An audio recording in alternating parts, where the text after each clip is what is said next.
Hello everyone, now let us discuss about CPT coding guidelines for medicine part 2. In the current session, we will be discussing the guidelines regarding hydration and immunoglobulin, serum and recombinant products. First of all, coming to hydration, it is given by 96360 and 96361. The hydration IV infusion consists of a pre-packed fluid and electrolytes but are not used to report infusion of drugs and other substances. This is important point. They are not used to report infusion of drugs and other substances. And they require a direct supervision for the purpose of consent, safety oversight and intra-service supervision of staff. Some chemotherapeutic agents and other therapeutic agents, they require a pre or post hydration to be given. In some chemotherapy cases, some chemotherapeutic agents and other therapeutic agents, they require either a pre-hydration or post-hydration to be given in order to avoid specific toxicities. In that case, a minimum time duration of 31 minutes of hydration infusion is required to report the service. A minimum time duration of 31 minutes of hydration is required to report the service. And these codes are not used when the purpose of intravenous IV is to keep on an IV line prior or subsequent to a therapeutic infusion or as a free-flowing IV during chemotherapy or other therapeutic infusions. Hydration codes should not be reported if the purpose of IV is to keep the IV line open. If the purpose is to keep the IV line open, you should not code the hydration codes. As we have discussed earlier, there are two codes 96360 and 96361. The 96360 is to be reported for initial 31 minutes to 1 hour. These are time-based CPTs.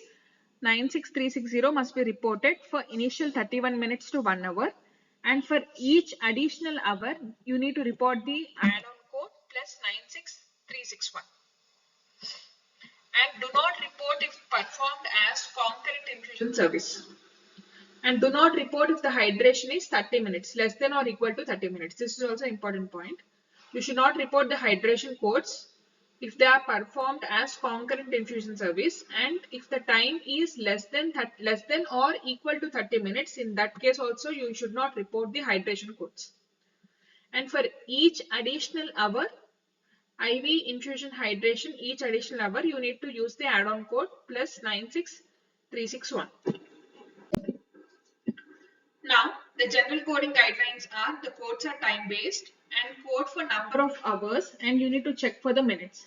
If the minutes are less than or equal to 30, you should not code separately. Let us see an example.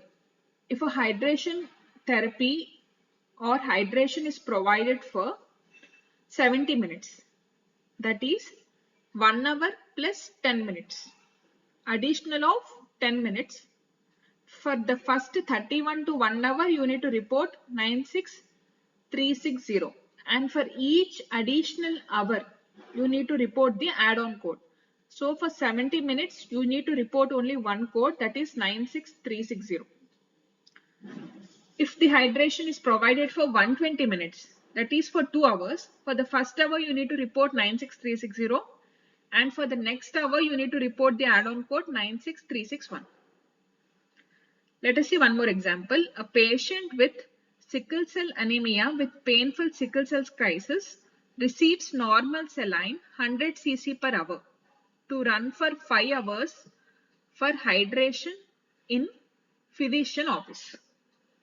What codes are to be reported? So here a total of 5 hours time has been consumed for hydration.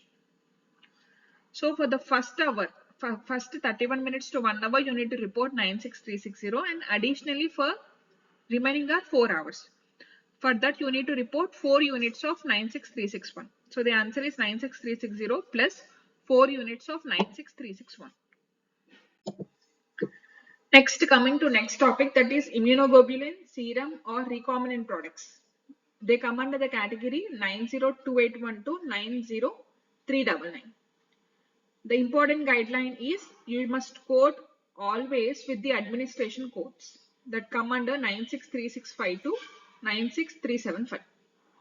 Always code with the admin code and do not use modifier 51 along with product codes. These are all product codes and you should not use modifier 51 along with these product codes. What is the selection criteria for a particular code? Name of the immunoglobulin must be taken into consideration, and next, route of administration. These two are the important properties or criteria to select a code. Name of the Ig. Ig is nothing but immunoglobulin, and route of administration. Now let us see an example. A pregnant woman is Rh negative and at 28 weeks of gestation, the child father is Rh positive. The mother is given injection of high titer RHD immunization through intramuscular. IM means intramuscular route. The CPT, what CPT must be reported for this service? So, immunoglobulin has been administered and it is a high dose. The mother is given an injection of high titer RHOD immunization. So, first you need to report the admin code. For therapeutic, prophylactic or diagnostic injection, there is only one code, that is 96372. 96372 must be reported for therapeutic, prophylactic or diagnostic injection. For subcutaneous or intramuscular route. Here the route of administration is intramuscular. So the first code is 96372 followed by 90384, which is nothing but RHOD immunoglobulin human full dose for intramuscular use. So these two CPTs must be reported for this particular case. Thank you for watching. Please subscribe for further videos on medical coding and CPC training.